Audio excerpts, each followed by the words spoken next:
ಒಂದು situation imagine ಮಾಡ್ಕೊಳ್ಳಿ. ನೀವು ನಡ್ಕೊಂಡು ರೋಡ್ ಮೇಲೆ ಹೋಗ್ತಿದ್ದೀರಿ, ಕೋರ್ಟ್ಗೆ ರೀಚ್ ಆಗೋದಕ್ಕಾಗಿರ್ಬಹುದು, ಕಾಲೇಜ್ಗೆ ಆಗಿರಬಹುದು, ಅಥವಾ ನಿಮ್ಮ ಮಕ್ಕಳನ್ನ ಸ್ಕೂಲ್ಗೆ ಬಿಡೋದಕ್ಕೆ. ಈಗ ಫುಟ್ಪಾತ್ ಇಲ್ಲದಿದ್ದ ಕಾರಣ ನೀವು ರೋಡ್ ಮೇಲೆ ನಡೀತಿದ್ದೀರಿ ಆ್ಯಂಡ್ ಒಂದು ಓವರ್ ಸ್ಪೀಡಿಂಗ್ ವೆಹಿಕಲ್ ಬಂದು ಒಂದು ಆಕ್ಸಿಡೆಂಟ್ ಕಾಸ್ ಮಾಡುತ್ತೆ.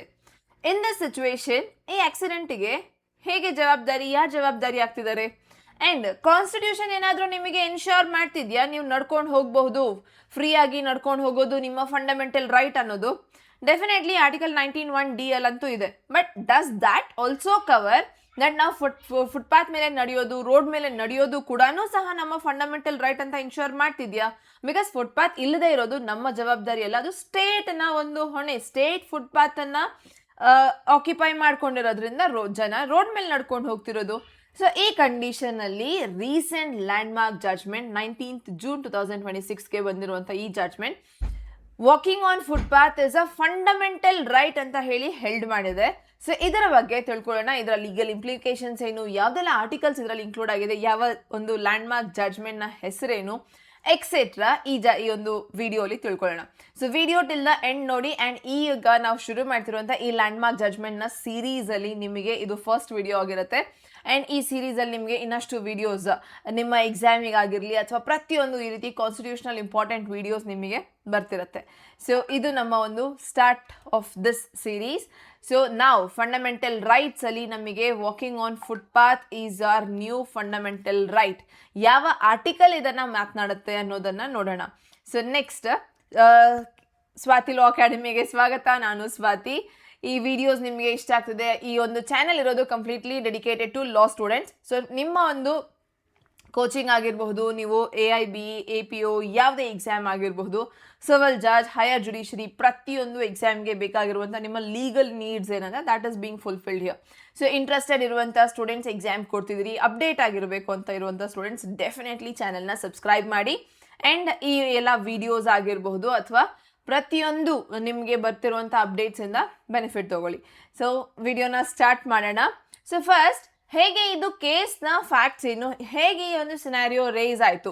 ಆ್ಯಂಡ್ ಅದಕ್ಕಿಂತ ಮುಂಚೆ ಲ್ಯಾಂಡ್ಮಾರ್ಕ್ ಜಡ್ಜ್ಮೆಂಟ್ನ ಹೆಸರು ಮನಿಯಾರ್ ಇಲಿಯಾಸ್ ವರ್ಸಸ್ P. ಅಯ್ಯಪ್ಪನ್. ಇದೊಂದು ತಮಿಳ್ನಾಡು ಅಲ್ಲಿ ನಡೆದಂಥ ಇನ್ಸಿಡೆಂಟ್.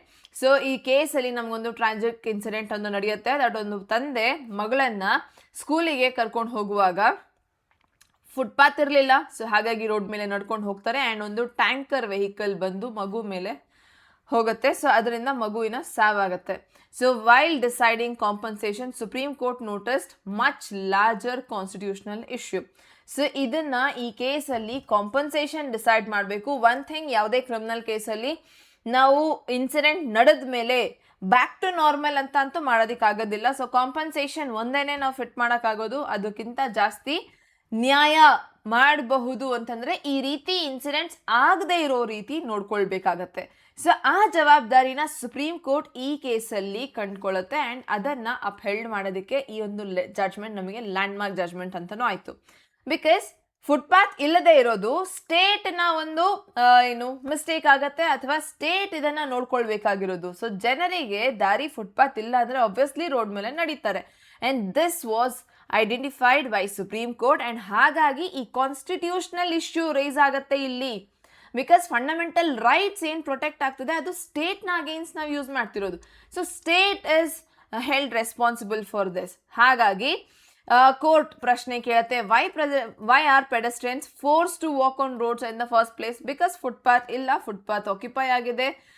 ಆ್ಯಂಡ್ ಯಾರು ಇದಕ್ಕೆ ರೆಸ್ಪಾನ್ಸಿಬಲ್ ದಟ್ ಫುಟ್ಪಾತ್ಸ್ ಇಲ್ಲದೆ ಇರೋದಕ್ಕೆ? Does constitution recognise citizens right to walk safely? 19(1)D ಅಲ್ಲಿ ಇದೆ ಅಂತ ಹೇಳಬಹುದು. But it does not say anything expressly that ಏನನ್ನೆಲ್ಲ ಇನ್ಕ್ಲೂಡ್ ಮಾಡ್ತಿದ್ದೀವಿ. ನೀವು ರೋಡ್ ಮೇಲೆ ಹೋಗೋದು ನಿಮ್ಮ ಫಂಡಮೆಂಟಲ್ ರೈಟ್, ಫುಟ್ಪಾತಲ್ಲಿ ನಡೆಯೋದು ಫಂಡಮೆಂಟಲ್ ರೈಟ್ ಅಂತ ಹೇಳಿ ನಾವು ಸ್ಪೆಸಿಫಿಕ್ ಡೀಟೇಲಿಂಗ್ ಅಂತ ಇಲ್ಲ. Right to move freely throughout the territory of India ಅಷ್ಟೇನೆ ಹೇಳ್ತಿರೋದು. ಈಗಲೂ ಈ ಫಂಡಮೆಂಟಲ್ ರೈಟ್ನ ನಾವು ಎಸ್ಟಾಬ್ಲಿಷ್ ಮಾಡಿರೋದು ಇಟ್ ಈಸ್ ಇನ್ಬಿಲ್ಟ್ ಅಥವಾ ಇನ್ಹೆರೆಂಟ್ ಟು 19(1)D ಅಂತ ಹೇಳ್ತಿದ್ದೀವಿ. ಸೊ ಹೊಸದಾಗಿ ಎಲ್ಲೂ ಬರ್ದಿರೋದಲ್ಲ, ಇಟ್ ಈಸ್ ರಿಟನ್ ಅಥವಾ ಇಂಟರ್ಪ್ರಿಟೆಡ್ ವಿತ್ 19(1)D. ಬಟ್ ಈಗ ನಾವು ಇದನ್ನು ರೋಡ್ ಮತ್ತು ಫುಟ್ಪಾತ್ನ ಯೂಸ್ ಮಾಡೋದು ಫಂಡಮೆಂಟಲ್ ರೈಟ್ ಆಗುತ್ತೆ. ಆ್ಯಂಡ್ ಇದು ಸ್ಟೇಟ್ನ ಒಂದು ರೆಸ್ಪಾನ್ಸಿಬಿಲಿಟಿ ಆಗುತ್ತೆ ದಟ್ ಪ್ರಾಪರ್ ಫುಟ್ಪಾತನ್ನು ಕ್ರಿಯೇಟ್ ಮಾಡಿಕೊಡೋದು ಅನ್ನೋದನ್ನು ರೆಕಗ್ನೈಸ್ ಮಾಡಿದಂಥ ಜಡ್ಜ್ಮೆಂಟ್ ಇದು. ಸೊ ಹಾಗಾಗಿ ಅದೊಂದು landmark judgment. And remember, ಈ ಕೇಸ್ ನೇಮ್ ಏನಿದೆ ನಿಮ್ಮ ಪ್ರತಿಯೊಂದು ಈಗ ಬರುವಂಥ ಎಕ್ಸಾಮ್ಸ್ಗೆ ಇಂಪಾರ್ಟೆಂಟ್ ಆಗುತ್ತೆ. ಸೊ ಹಾಗಾಗಿ please make note of this. So next, ಈಗ ಇದರಲ್ಲಿ ನಮಗೆ ಕಾಂಟೆಕ್ಸ್ಟ್ ಏನು ಅಂತಂದರೆ, ಸುಪ್ರೀಂ ಕೋರ್ಟ್ ಏನು ಹೆಲ್ಡ್ ಮಾಡ್ತು ಆ್ಯಂಡ್ ಇದ್ರದ್ದು ಜಡ್ಜ್ ಬಂದು ಪಿ ನರಸಿಂಹಯ್ಯ ಮತ್ತು ಜಸ್ಟಿಸ್ ಅತುಲ್ ಅವರ ಒಂದು ಬೆಂಚಲ್ಲಿ ಹೆಲ್ಡ್ ಆದಂಥ judgment. Primary right of movement 19(1)D ನಾವೇನು ಮಾತನಾಡಿದ್ವಿ, ಫಂಡಮೆಂಟಲ್ ರೈಟ್ ಟು ವಾಕ್ ಏನಿದೆ ಇದರಲ್ಲೇ ನಿಹಿತವಾಗಿರುತ್ತೆ. Citizens fundamental right to walk on a demarcated footpath is primary and shall have priority over the movement by motorised vehicles. So ಇದು ನಮಗೆ ಒಂದು specific ಆಗಿ held ಮಾಡಿರುವಂಥದ್ದು ಈ ಜಡ್ಜ್ಮೆಂಟಲ್ಲಿ. ಪೆಡೆಸ್ಟ್ರಿಯನ್ಸ್ ಕಮ್ ಫಸ್ಟ್, ಬಿಕಾಸ್ ನಾವು ನೋಡಿದ್ದೀವಿ ಟ್ರಾಫಿಕ್ ಜಾಸ್ತಿ ಆದರೆ ಫುಟ್ಪಾತ್ ಮೇಲೆಯಿಂದನೂ ಗಾಡಿಗಳು ಹೋಗುತ್ತೆ, ಬಟ್ ಪೆಡೆಸ್ಟ್ರಿಯನ್ಸ್ಗೋಸ್ಕರ ಕಟ್ಟಿರೋದು ಫುಟ್ಪಾತ್ ಆ್ಯಂಡ್ ಅವರು ಪ್ರಯಾರಿಟಿ. ವೆಹಿಕಲ್ಸ್ ಬರೋದು ನಂತರ, ವೆಹಿಕಲ್ಸ್ ಇದಲ್ಲ ಅದು priority. Footpath is for people. Court emphasise that roads are not only for cars, buses and bikes. And ಹಾಗಂತ ಫುಟ್ಪಾತ್ ಅಷ್ಟೇ ಜನರು ನಡೆಯೋದಕ್ಕೆ ರೋಡ್ ಮೇಲೆ ಜನ ಯಾಕೆ ನಡೀತಿದ್ದಾರೆ ಅನ್ನೋ ಪ್ರಶ್ನೆ ಮಾಡಬೇಡಿ. ಬಿಕಾಸ್ ಫುಟ್ಪಾತ್ ಇಲ್ಲದೇ ಇರೋ ಕಾರಣನೇ ರೋಡ್ ಮೇಲೆ ಜನ ನಡಿಬೇಕಾಗಿ ಬರ್ತಿರೋದು. ಸೊ ಹಾಗಾಗಿ ರೋಡ್ ಮೇಲೆ ಸೇಫ್ ಆಗಿ ನಡೆಯೋದು ಕೂಡ ಸಹ ನಮ್ಮ ಫಂಡಮೆಂಟಲ್ ರೈಟೇನೆ ಆಗಿರುತ್ತೆ. ರೋಡ್ ಮೇಲೆ ಹಾಗಾದ್ರೆ ಬರೀ ಗಾಡಿಗಳು ಹೋಗಬೇಕು, ಜನರು ಯಾಕೆ ಹೋಗ್ತಿದ್ದಾರೆ ಅಂತಂದರೆ ಫುಟ್ಪಾತ್ ಇಲ್ಲದೆ ಇರೋ ಕಾರಣ. ಸೊ ಹಾಗಾಗಿ ಫುಟ್ಪಾತ್ ಮೇಲೆ ನಡೀತಿಲ್ಲ, ರೋಡ್ ಮೇಲೆ ಇದ್ದಾರೆ. ದೆನ್ ರೋಡ್ನ ಕೂಡ ಸಹ ಜನರು ಯೂಸ್ ಮಾಡಬಹುದು ಫಾರ್ ವಾಕಿಂಗ್ ಅನ್ನೋದನ್ನು ಹೆಲ್ಡ್ ಮಾಡ್ತು. ಆ್ಯಂಡ್ 19(1)D ಏನು, this is heart of the judgment. ಈ ಜಡ್ಜ್ಮೆಂಟ್ಗೆ ಬಿಕಾಸ್ ನಾವು ಈಗ ನೋಡ್ತಿರುವಂಥ right to walk on footpath ಇದನ್ನು ಇದೇ ಜಡ್ಜ್ಮೆಂಟಲ್ಲೇ ಅರ್ಥ ಮಾಡ್ಕೊಳ್ತಿರೋದು. So 19(1)D is about every citizen shall have right to move freely throughout territory of India. Throughout territory of ಇಂಡಿಯಾಗೆ ಅರ್ಥ ಬೇಸಿಕ್ಲಿ ನೀವು ಎಲ್ಲಿ ಬೇಕಾದ್ರೂ ಸಹ ಯಾವುದೇ ಸ್ಟೇಟಿಗೆ ಹೋಗಿ ನಮ್ಮ ಕಂಪ್ಲೀಟ್ ಜಾಗ್ರಫಿಕಲ್ ಬೌಂಡ್ರಿ ಒಳಗಡೆ ಏರ್ವೇಸ್, ಬಸ್, ರೋಡ್ ಅಥವಾ ನೀವು ಯಾವುದೇ ಮೀನ್ಸ್ ಆಫ್ ಟ್ರಾನ್ಸ್ಪೋರ್ಟನ್ನು ಯೂಸ್ ಮಾಡಿ ಓಡಾಡಿ, ಇದನ್ನು ಹೇಳ್ತಿದ್ದೀವಿ. So traditionally we understood provision as to freedom of movement ಅಂತ, ಬಟ್ ಸುಪ್ರೀಂ ಕೋರ್ಟ್ ಅದರ ಇಂಟರ್ಪ್ರಿಟೇಷನ್ ಅನ್ನ ಎಕ್ಸ್ಟೆಂಡ್ ಮಾಡ್ತು, ಸೇಯಿಂಗ್ ದಟ್ ನೀವು ನಡೆಯೋದು ಕೂಡ ಸಹ ಮಾಡ್ಬೋದು. But the person using car, bike, bus, train, airplane, he must first be able to walk. ನಾವು ಮೀನ್ಸ್ ಆಫ್ ಟ್ರಾನ್ಸ್ಪೋರ್ಟ್ ಎಕ್ಸೆಟ್ರಾ ಏನನ್ನ ಎಲ್ಲ ಎನೇಬಲ್ ಮಾಡ್ತಿದ್ವಿ, ಅದರ ಜೊತೆಗೆ ನಡೆಯೋದು ಕೂಡ ಸಹ ಇನ್ಕ್ಲೂಡ್ ಆಗಿರುತ್ತೆ. ಸೊ ನಡೆಯೋದು, freely moving is also, walking is also fundamental right ಅಂತಲೇ ಹೇಳ್ತಿರೋದು. Walking is most basic form of movement, because ಎಲ್ಲರ ಹತ್ರ ಗಾಡಿಗಳಿರೋದಿಲ್ಲ, ಎಲ್ಲರೂ ನಡ್ಕೊಂಡೇ ಹೋಗೋದು. ಇನ್ಫ್ಯಾಕ್ಟ್ ನಾವೂ ಸಹ ಈಗ ಬೇರೆ ಕಡೆ ಹೋಗಿದ್ದೀವಿ, ದೆನ್ ಅಲ್ಲಿ ಗಾಡಿಗಳೇನಿರೋದಿಲ್ಲ, ನಡೆಯೋದು ಬೇಕಾಗಿರುತ್ತೆ. Right to move freely includes right to walk freely at most important, and thus court held walking is not merely a convenience ಅಷ್ಟೇ ಅಲ್ಲ, ಇದು ನಮ್ಮ ರೈಟ್ ಆಗಿರುತ್ತೆ. ಕಾನ್ಸ್ಟಿಟ್ಯೂಷನಲ್ ಎಂಟೈಟಲ್ಮೆಂಟ್ ನಮಗೆ ಈ 19(1)D ಅಲ್ಲೇನೆ ನಾವು ಇದನ್ನು ಹೆಲ್ಡ್ ಮಾಡ್ತಿರೋದು, ಇದರಿಂದಾನೇ ನಾವು ಅದನ್ನು ಎನ್ಫೋರ್ಸ್ ಮಾಡ್ತಿರೋದು, ಈ ಒಂದು ಹೊಸ ಫಂಡಮೆಂಟಲ್ ರೈಟನ್ನು.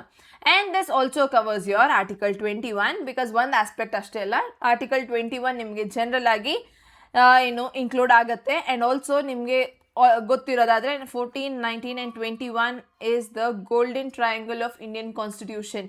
ಸೊ ಈ ರೀತಿ ಕಾಂಟೆಕ್ಸ್ಟ್ ಮಾತನಾಡುವಾಗ definitely you will also see 14, 19, 21 coming together. So ಇಲ್ಲಿ 19 ಅಂತ ಹೇಳುವಾಗ ಒಂದು ಪ್ರಾಣ, life and personal liberty. Then ಆ ಕಂಡೀಷನಲ್ಲಿ ಪರ್ಸ್ನಲ್ ಲಿಬರ್ಟಿ, ನೀವು ಓಡಾಡೋದಕ್ಕೆ ಬರೀ ಕ್ಲೀನ್ ಎನ್ವೈರ್ಮೆಂಟ್, ಎಜುಕೇಷನ್, ಪ್ರೈವಸಿ, ಇದೆಲ್ಲ ಕಾನ್ಸೆಪ್ಟ್ ಏನಿದೆ, you can just go through this. But ಇದಷ್ಟೇ ಅಲ್ಲದೆ it also enforces amongst the dangerous ಟ್ರಾಫಿಕಲ್ಲೂ ಸಹ ನಡ್ಕೊಂಡು ಹೋಗೋದು, ಲೈಫ್ನ ಒಂದು ಸೇಫ್ಟಿನ ಇನ್ಶೋರ್ ಮಾಡೋದು ಕೂಡ ಸಹ ನಮ್ಮ ಆರ್ಟಿಕಲ್ 21 ಬರ್ತಿರುವಂಥ fundamental right. Safe walking is also part of life, right to part of life and personal liberty ಇದೇನೆ ಭಾಗ.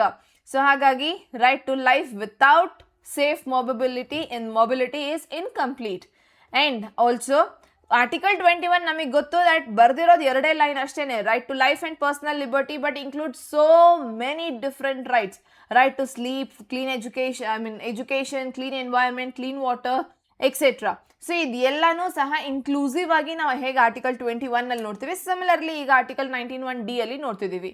ಅದರ್ ಫಂಡಮೆಂಟಲ್ ರೈಟ್ಸ್ ಇನ್ವಾಲ್ವ್ಡ್ ಅಂತ ಹೇಳುವಾಗ judgment fascinating because it connects walking with multiple freedoms of article 19. ಈ judgment ನಾವು ಒಂದ್ಸತಿ ಓದಿ, because and also if you are a law student, landmark judgment important ಆಗುತ್ತೆ. ಈ ಆರ್ಟಿಕಲ್ ಅಲ್ಲಿ 19(1)D ಅಲ್ಲಿ ಈ ರೈಟ್ ಅನ್ನ ನೋಡ್ತೀವಿ ಅಂತ ಹೇಳಿದ್ದೀವಿ. ಜೊತೆಗೆ ಇಟ್ ಆಲ್ಸೋ ಇನ್ಕ್ಲೂಡ್ ಈ ವಾಕಿಂಗ್ ಎನೇಬಲ್ ಮಾಡಬೇಕು ಅಂತಂದ್ರೆ 19(1)(a ಕೂಡ ಇನ್ಕ್ಲೂಡ್ ಆಗುತ್ತೆ, freedom of speech and expression, because ಜನರ marches, rally, protest, campaign etcetera ನಡ್ಕೊಂಡೇನೆ ನಡೆಯೋದು. 19(1)(b) ಪೀಸ್ಫುಲ್ ಅಸೆಂಬ್ಲಿ, ಅದೂ ಸಹ that people gathering together road ಮೇಲೆನೆ ನಡೆಯೋದು, ಅವ್ರೂ ಸಹ. 19(1)(c) ಫ್ರೀಡಮ್ ಆಫ್ ಅಸೋಸಿಯೇಷನ್, ಅಲ್ಲಿ ಗ್ರೂಪ್ಸ್, ಯೂನಿಯನ್, ಆರ್ಗನೈಸೇಷನ್, ಕಮ್ಯುನಿಟಿ ಅಂತೆಲ್ಲ ಏನು ಜಾಯಿನ್ ಆಗ್ತಿದ್ದೀವಿ ಫಿಸಿಕಲ್ ಇಂಟರಾಕ್ಷನ್ ಮುಖಾಂತರ, ಅದಕ್ಕೂ ಸಹ ನಡ್ಕೊಂಡೇನೆ ಹೋಗ್ತಿರೋದು. ಸೊ ಹಾಗಾಗಿ ಈ ಎಲ್ಲ ಕಡೆಗೂ ಸಹ ನಾವು ನಡೆಯೋದು ಅನ್ನೋದು ಒಂದು ಬೇಸಿಕ್ ವಿಷಯ ಆಗತ್ತೆ. So walking is not only about convenience, walking is like ಬೇರೆ ಎಲ್ಲ ರೈಟ್ಸನ್ನು ಸಹ ಸೇರ್ಸೇನೆ ನೋಡ್ತಿದ್ದೀವಿ. ಆ್ಯಂಡ್ ಈಗ ಯಾರು ರೆಸ್ಪಾನ್ಸಿಬಲ್ ಆಗ್ತಾರೆ ಫುಟ್ಪಾತ್ ಅನ್ನ ಪ್ರೊವೈಡ್ ಮಾಡೋದಕ್ಕೆ ಅನ್ನೋದು ದೊಡ್ಡ ಪ್ರಶ್ನೆ ಆಗಿರುವಂಥದ್ದು ಈ ಕೇಸಲ್ಲಿ. ಸೊ ಇದಕ್ಕೆ ಕೋರ್ಟ್ ಕೊಡುವಂಥದ್ದು one of the most important aspect of this judgment. Court ಹೇಳಿ that if a road exist there is corresponding duty to provide. So road ಇದೆ ಅನ್ನೋದಾದ್ರೆ ಡಿಮಾರ್ಕೇಟೆಡ್ ಫುಟ್ಪಾತ್ಸ್ ಕೊಡಲೇಬೇಕು. ಸೇಫ್ ಪೆಡೆಸ್ಟ್ರಿಯನ್ ಸ್ಪೇಸ್ ಅನ್ನೋದು, ನಡ್ಕೊಂಡು ಹೋಗುವಂಥವರಿಗೆ ಸೇಫ್ ಸ್ಪೇಸ್ ನೀವು ಜಾಗ ಮಾಡಿ ಕೊಡಲೇಬೇಕು. ಪ್ರಾಪರ್ ಅದರ ಒಂದು ಮೇಂಟೆನೆನ್ಸ್ ಅನ್ನೋದು ಇರಬೇಕು. ಪ್ರೊಟೆಕ್ಷನ್ ಅಗೇನ್ಸ್ಟ್ ಎನ್ಕ್ರೋಚ್ಮೆಂಟ್, ಬಿಕಾಸ್ ಜನ ಅದನ್ನ ಎನ್ಕ್ರೋಚ್ ಮಾಡ್ತಾರೆ. ಒಂದು ಪೆಟ್ರೋಲ್ ಬಂಕ್ ಯಾರಾದರೂ ಕಟ್ಟಿದ್ರೆ ಅವರ ಫುಟ್ಪಾತ್ನ ಎನ್ಕ್ರೋಚ್ ಮಾಡ್ಕೊಳ್ತಾರೆ. ಸೊ ಸುಮಾರು ಕಂಡೀಷನ್ಸ್ ಎನ್ಕ್ರೋಚ್ಮೆಂಟಿಗೆ. ಸೊ ಈ ಕಂಡೀಷನ್ಸ್ ಇಂದ ಪ್ರೊಟೆಕ್ಟ್ ಮಾಡಬೇಕಾಗಿರೋದು ಯಾರು? State would be the responsible party to look after this. And also responsibility lies upon urban development authority, municipal corporation, municipalities, panchayats, ಇವರೆಲ್ಲ ನಮ್ಮ ಈ ಸ್ಟೇಟ್ನ ಒಂದು ಪಾರ್ಟ್. ಸೊ ಸ್ಟೇಟ್ ಅಂತ ಹೇಳುವಾಗ ಇವರೆಲ್ಲ ಇನ್ಕ್ಲೂಡ್ ಆಗೋದ್ರೇ ಸ್ಟೇಟ್. ಸೊ ಹಾಗಾಗಿ ಇದು ಸ್ಟೇಟ್ನ responsibility. Court clearly stated these authorities have constitutional obligation to create and maintain pedestrian infrastructure. So ಹಾಗಾಗಿ ಸ್ಟೇಟ್ ಹೇಗೆ ಲಯಬಲ್ ಆಗುತ್ತೆ ಅಂದರೆ, ಸ್ಟೇಟ್ ಇವರೆಲ್ಲರ ಒಂದು ಮುಖಾಂತರ ಇವ್ರು ಅದನ್ನು ಮಾಡದೇ ಇದ್ದ ಕಾರಣ ನಮಗೆ ಸ್ಟೇಟ್ನ ಅಗೇನ್ಸ್ಟ್ ನಾವು ಮೂವ್ ಮಾಡ್ತಿರೋದು. So what if the right is violated? ಈ ಥರ ಕೇಸಸ್ಸಲ್ಲಿ ರೈಟ್ ವೈಲೇಟ್ ಆಯಿತು, ಈಗ ಏನು ಮಾಡೋದು? Supreme court another significant observation ಅನ್ನು ಮಾಡಿರೋದು, ಈ ರೈಟ್ ಏನಾದರೂ ವೈಲೇಟ್ ಆಯಿತು, ಬಿಕಾಸ್ ನಮಗೆ ನಮ್ಮ ಫಂಡಮೆಂಟಲ್ ರೈಟ್ಸ್ ವೈಲೇಟ್ ಆದರೆ ನಾವು ರಿಟ್ ಅನ್ನು ಫೈಲ್ ಮಾಡ್ತೀವಿ, ಕಾನ್ಸ್ಟಿಟ್ಯೂಷನಲ್ ರೆಮಿಡೀಸ್ ಸೀಕ್ ಮಾಡಬಹುದು, ಕಾಂಪನ್ಸೇಷನ್ ಸೀಕ್ ಮಾಡಬಹುದು. You have complete rights. Article 32, article 226 ಅಲ್ಲಿ ರಿಟ್ಸ್ ಅನ್ನ ಫೈಲ್ ಮಾಡಬಹುದು, ಈ ಅಥಾರಿಟೀಸ್ ಅಗೇನ್ಸ್ಟ್ ಮೂವ್ ಮಾಡಬಹುದು. This remedy exist independently of claims under the motor vehicle act. That is lack of footpath causes injury or death ಅಂತ ಹೇಳುವಾಗ authorities may also face legal accountability. So ಅಥಾರಿಟೀಸ್ಗೂ ಸಹ legal accountability ಅನ್ನೋದು face ಮಾಡಬೇಕಿರುತ್ತೆ. Directions ಏನು supreme court ಕೊಟ್ಟಿದೆ ಅಂತಂದ್ರೆ, creation of regulatory mechanism, legislative action ತಗೊಳ್ಬೇಕು, ಪಾರ್ಲಿಮೆಂಟಲ್ಲಿ ಇದನ್ನು ಮೂವ್ ಮಾಡಬೇಕು ಆ್ಯಂಡ್ ಅದನ್ನು ಒಂದು ರೈಟ್ ರೀತಿ ಪಾಸ್ ಮಾಡೋದಕ್ಕೆ, ಸ್ಟ್ರಾಂಗರ್ ಪೆಡೆಸ್ಟ್ರಿಯನ್ ಪ್ರೊಟೆಕ್ಷನ್ ಲಾಸ್ನ ತೊಗೊಂಡು ಬರೋದಕ್ಕೆ ಅಂತ ಹೇಳಿ ನಾವು ಪಾರ್ಲಿಮೆಂಟಿಗೆ ಮಾಡ್ತಿರೋದು. Because parliament is our law making authority. So ಹಾಗಾಗಿ ಅವರ ಕಡೆಯಿಂದ ಇದರ ಒಂದು ಪ್ರಾಪರ್ ಎನ್ಫೋರ್ಸ್ಮೆಂಟ್ ಬೇಕು ಅಂತ. ಕಾಪಿ ಸುಮಾರು ಜಡ್ಜ್ಮೆಂಟ್ಸ್ ಇದೆ ನಮಗೆ. ಸುಪ್ರೀಂ ಕೋರ್ಟ್ ಜಡ್ಜ್ಮೆಂಟ್ ಕೊಟ್ಟ ನಂತರ ಅದರದ ಒಂದು ಲಾ ಫ್ರೇಮ್ವರ್ಕ್ ಆಗಿ ನಮಗೆ ಜನರಿಗೆ ಬಂದಿರೋದು. ಬೆಸ್ಟ್ ಎಕ್ಸಾಂಪಲ್ ವಿಶಾಖ ಗೈಡ್ಲೈನ್ಸ್ ಇತ್ತು, ಈಗ ನಮಗೆ ಅದು ಪಾಶ್ ಆ್ಯಕ್ಟಲ್ಲಿದೆ. ಸೊ ಈ ರೀತಿ. ಸೊ ಈಗ ನಾವು ಇದೆಲ್ಲ ರಿಲೇಟೆಡ್ ಅಗೇನ್ ಪಾರ್ಲಿಮೆಂಟ್ಗೆ ಒಂದು ರಿಕ್ವೆಸ್ಟ್ ಅನ್ನು ರೇಸ್ ಮಾಡಿರೋದು. Copies of judgment were directed to and send to ಈ ಎಲ್ಲ ಡಿಪಾರ್ಟ್ಮೆಂಟ್ಸ್ಗೆ ಸೆಂಡ್ ಮಾಡಲಾಗಿದೆ. ಸೊ ಇದಿಷ್ಟು ನಮಗೆ ಈ ಜಡ್ಜ್ಮೆಂಟ್ ರಿಲೇಟೆಡ್ ಏನಾದರೂ ಜಡ್ಜ್ಮೆಂಟ್ನ ಹೆಸರು, ಕಾನ್ಸ್ಟಿಟ್ಯೂಷನಲ್ ಆರ್ಟಿಕಲ್ಸ್ ಯಾವ್ದು ಇನ್ಕ್ಲೂಡ್ ಆಗುತ್ತೆ, ಯಾವುದೆಲ್ಲ ಎಫೆಕ್ಟ್ ಆಯಿತು, ನಮ್ಮ ಫ್ಯೂಚರ್ ಹೇಗಿರುತ್ತೆ, ಫ್ಯೂಚರ್ನ ರಿಲೇಟೆಡ್ ಏನು ಆಸ್ಪೆಕ್ಟ್ಸನ್ನು ಡಿಸೈಡ್ ಮಾಡ್ತಿದ್ದೀವಿ. ಸೊ ಇದನ್ನು ನಾವು ಈ ಜಡ್ಜ್ಮೆಂಟಲ್ಲಿ ಇಂಪಾರ್ಟೆಂಟ್ ಏನೇನಿದೆ ಸೊ ಡಿಸ್ಕಸ್ ಮಾಡಾಯ್ತು. ಸೊ ನಿಮ್ಮ ಅಭಿಪ್ರಾಯ ಏನು? ವಾಟ್ ಇಫ್ ಇದ್ರ ಬಗ್ಗೆ ನೀವು ಯಾವತ್ತಾದ್ರೂ ಯೋಚನೆ ಮಾಡಿದ್ರ? ಈ ರೀತಿ ನಡ್ಕೊಂಡು ಹೋಗ್ತಿರುವಂಥ ಸುಮಾರು ಜನ ಈ ರೀತಿ ಪ್ರಾಣ ಕಳ್ಕೊಂಡಿರ್ತಾರೆ ಇದಕ್ಕೆ ಮುಂಚೆ ತನಕ. This is the first time that supreme court recognise this gap. So ಹಾಗಾಗಿ ನಮಗೆ ನಿಮ್ಮ ಅಭಿಪ್ರಾಯ ಏನು ಅಂತ ಡೆಫಿನೆಟ್ಲಿ ಕಮೆಂಟ್ ಸೆಕ್ಷನಲ್ಲಿ ತಿಳಿಸಿ. And have you read this judgment being a law student ಅನ್ನೋದನ್ನು ಸಹ ತಿಳಿಸಿ. ವಿಡಿಯೋ ಇಷ್ಟ ಆಗಿದ್ರೆ ಲೈಕ್ ಮಾಡಿ, ಶೇರ್ ಮಾಡಿ, ನಿಮ್ಮ ಫ್ಯಾಮಿಲಿಗೆ ಸ್ಪೆಷಲಿ ಶೇರ್ ಮಾಡಿ ವಿಡಿಯೋನ. ಸೊ ದ್ಯಾಟ್ ಈ ಹೊಸ ಫಂಡಮೆಂಟಲ್ ರೈಟ್ ಬರೀ ಲಾ ಸ್ಟೂಡೆಂಟ್ಸ್ ತನಕ ಅಷ್ಟೇ ಅಲ್ಲ, ಪ್ರತಿಯೊಬ್ಬರಿಗೂ ಸಹ ಬೇಕಾಗಿರುವಂಥ ಒಂದು ಅಟ್ಮೋಸ್ಟ್. ಬಿಕಾಸ್ ಈಗ ಬೆಳಗ್ಗೆ ಹಾಲು ತರೋದಕ್ಕೆ ಹೋಗ್ತೀವಿ ಅಥವಾ ಫಾರ್ ಎನಿಥಿಂಗ್ ನಡ್ಕೊಂಡು ಹೋಗ್ತೀವಿ. ಸುಮಾರು ವಾಕಿಂಗ್ ಅಂತ ಹೇಳುವಾಗ ವಾಕಿಂಗ್ ಕಮ್ಯುನಿಟಿ ಇಲ್ಲ, ಸೊ ರೋಡ್ ಮೇಲೆ ನಡೀತಿರ್ತಾರೆ, ವಾಕಿಂಗ್ ಮಾಡ್ತಿರ್ತಾರೆ. ಸೊ ಈ ಎಲ್ಲ ಕಂಡೀಷನ್ಸಲ್ಲಿ ಫಸ್ಟ್ ಫ್ಯಾಮಿಲಿಗೆ ಈ ಒಂದು ಇನ್ಫಾರ್ಮೇಷನನ್ನು ತಿಳಿಸಿ. So that's it for this video. And Swathi law academy ಕಡೆಯಿಂದ ಇನ್ನೂ ನಿಮಗೆ ಸುಮಾರು ಬ್ಯಾಚಸ್ ಸ್ಟಾರ್ಟ್ ಆಗ್ತದೆ for your APO exams. And interested ಇರುವಂಥ ಸ್ಟೂಡೆಂಟ್ಸ್, ಸಿವಿಲ್ ಜಡ್ಜ್ ಎಕ್ಸಾಮ್ನ ಬ್ಯಾಚಸ್ ಆನ್ ಗೋಯಿಂಗ್ ಇದೆ, ಅಡ್ಮಿಷನ್ಸ್ ನಡೀತಿದೆ, ಅಡ್ಮಿಷನ್ಸ್ ತಗೊಳ್ಳಿ. ಆ್ಯಂಡ್ ನಿಮ್ಮ ಒಂದು ಪ್ರಿಪ್ರೇಷನನ್ನು ಎಂಕರೇಜ್ ಮಾಡ್ತಿದ್ದೀವಿ ದ್ಯಾಟ್ ನೀವು ಜಡ್ಜ್ ಆಗಲಿ. ಆ್ಯಂಡ್ ಈ ವರ್ಷ ಸೆನ್ಸ್ ಎಕ್ಸಾಮ್ ಡಿಲೇ ಆಗ್ತಿದೆ, ಸೊ ಹಾಗಾಗಿ ಟೇಕ್ ದಿಸ್ ಆಪರ್ಚುನಿಟಿ ಆ್ಯಂಡ್ ನಿಮ್ಮ ಒಂದು ಜುಡಿಷರಿ ಸಕ್ಸಸ್ಸನ್ನು ಸೆಲೆಬ್ರೇಟ್ ಮಾಡೋಣ. So thank you, and thank you for subscribing.